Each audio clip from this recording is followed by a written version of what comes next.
अब बात करते हैं आनंद राठी के मैनेजमेंट से। आनंद राठी वेल्थ ने Q3 के अपने नतीजे जारी कर दिए। नतीजे बहुत अच्छे रहे, आय करीब 30% बढ़ी है और मुनाफे और AUM में भी करीब करीब 20% के आसपास की ग्रोथ देखने को मिली है। नतीजों पर बातचीत करने के लिए हमारे साथ जुड़ गए हैं कंपनी के चेयरमैन खुद आनंद राठी और डिप्टी CEO फिरोज अजीज। राठी साहब और फिरोज जी, आप दोनों का बहुत शुक्रिया, स्वागत है टी9 स्वदेश पर। पहले तो इतने शानदार नंबर्स के लिए बहुत बहुत बधाई आपको। सबसे पहले सर आपसे ये जानना चाहेंगे कि अगर हम रेवेन्यू की बात करें तो वहाँ पर 30% के आसपास की ग्रोथ है, मुनाफे में भी 34% की शानदार ग्रोथ है और AUM हम देख रहे हैं कि 20% के पार निकलता हुआ दिख रहा है।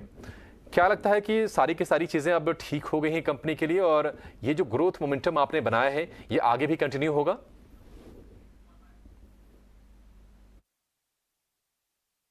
ग्रोथ जब आती है वेल्थ मैनेजमेंट में तो पहले AUM बढ़नी चाहिए।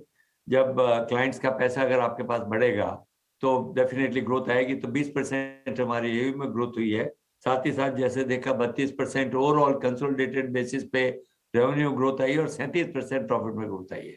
तो सभी उसमें मेरे रीजन है कि भाई नए क्लाइंट्स भी बने हैं, पुराने क्लाइंट्स से हमारा जो AUM है वो बड़ा है। हालांकि इस बार मार्केट इतना बड़ा नहीं, जो मार्केट का जो आना चाहिए, मार्केट तो 4-5% ही बढ़ा है। तो ज्यादा इम्पैक्ट जो है जो नया इनफ्लो आया है, जो नया पैसा आया, चाहे तो हमारे पुराने कस्टमर से आया हो चाहे नए कस्टमर से आए हो, उसके कारण ही ये ग्रोथ पूरी आई है। फिरोज जी, आपसे AUM ग्रोथ के बारे में समझना चाहेंगे, उसके बारे में कुछ बताइए। कहाँ से सपोर्ट मिल रहा है, क्या कोई टारगेट, कोई लक्ष्य आप सेट कर रहे हैं और 23 के लिए, FY23 के लिए क्या आउटलुक होगा आपका? AUM ग्रोथ आती है जनरली वो 2-3 लेग से आती है। एक लेग तो होता है कि जैसे वक्त बीतता है, जो पैसे लोगों के, क्लाइंटों के जो बढ़ते हैं वक्त से, वो पोर्टफोलियो की जो ऑटोमेटिक ग्रोथ होती है वो एक सोर्स होता है। बट लास्ट 9 महीने में निफ्टी या जो भी मार्केट की प्रदर्शन इतनी अच्छी नहीं रही है, 2-3% ही रही है। बट दूसरे जो सोर्सेज हैं, वॉलेट शेयर, जो एग्जिस्टिंग क्लाइंट है वो आपको हमेशा ज्यादा पैसे देने की क्षमता रखते हैं अगर आपने अच्छा प्रदर्शन दिया। क्लाइंट की सेंट्रिसिटी को मद्देनजर रखे, उनकी परफॉर्मेंस अच्छी होती है तो दूसरों के पास जो पैसे पड़े हुए हैं वो आपको कंसोलिडेट करके देते हैं, क्योंकि हम रिलेटिवली बेहतर लगते हैं। तो दैट्स वन रीजन। दूसरा, जब क्लाइंट की सेविंग्स बढ़ती हैं वो भी ऐड करते हैं, उसको कहते हैं वॉलेट शेयर पेनिट्रेशन। दूसरा होता है कि वही क्लाइंट्स अपने दोस्तों को रेफर करते हैं क्योंकि उनको लगता है कि हम ऐसे समय में भी अच्छा प्रदर्शन देने की क्षमता रखते हैं। दैट्स न्यू क्लाइंट्स की AUMs। तो इस 9 महीने में एक चीज तो ये हुई कि मार्केट के पोर्टफोलियोज इतने बड़े नहीं, क्योंकि एक्सटर्नल फैक्टर की जो टेल विंड आ सकती है वो अभी तक आई नहीं है, वो फ्यूचर में आएगी होपफुली। बट क्लाइंटों ने नया पैसा दिया, 94% ज्यादा पैसा दिया उसी 9 महीने की पीरियड में। लास्ट ईयर कम दिया था, अब 94% की ग्रोथ देखने को मिली है। और बुरे वक्त में अगर क्लाइंट्स आपको ज्यादा पैसे देते हैं तो एक सांत्वना रहती है कि आप पैसे ठीक ठाक मैनेज कर रहे हो, लोगों की एक्सपेक्टेशंस मीट कर रहे हो। And these were the 2 reasons, client references बढ़ गई और वॉलेट शेयर भी बढ़ गई।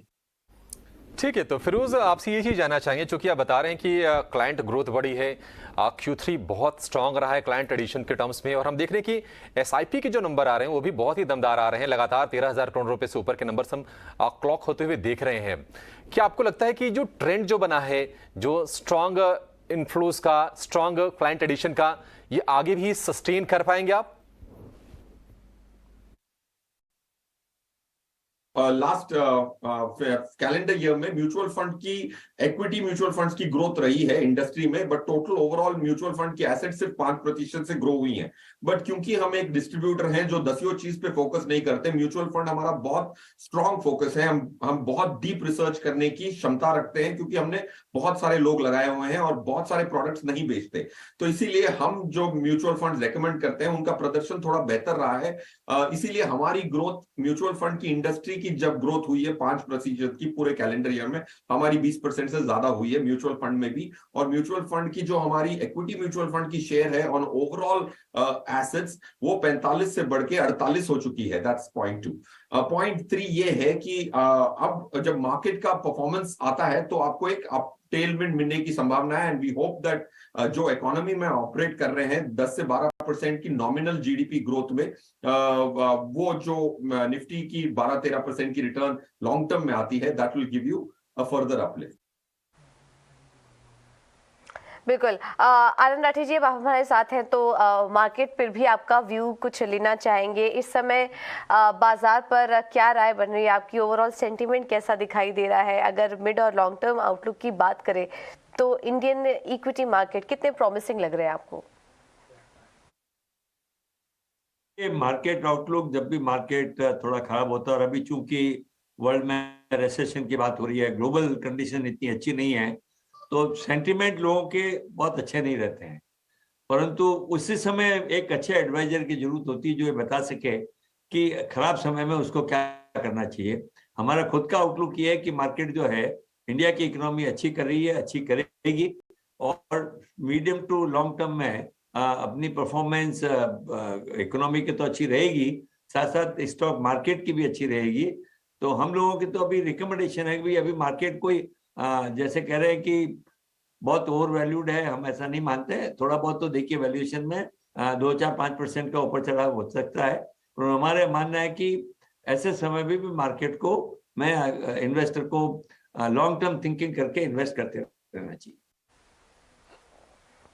बिल्कुल। तो ये राय मार्केट पर राठी सर की तरफ से। आप दोनों का ही बहुत बहुत शुक्रिया, फिरोज जी, आनंद जी, हमें समय देने के लिए और नतीजों पर और मार्केट आउटलुक पर हमारे साथ विस्तार से चर्चा करने के लिए बहुत बहुत धन्यवाद आपका।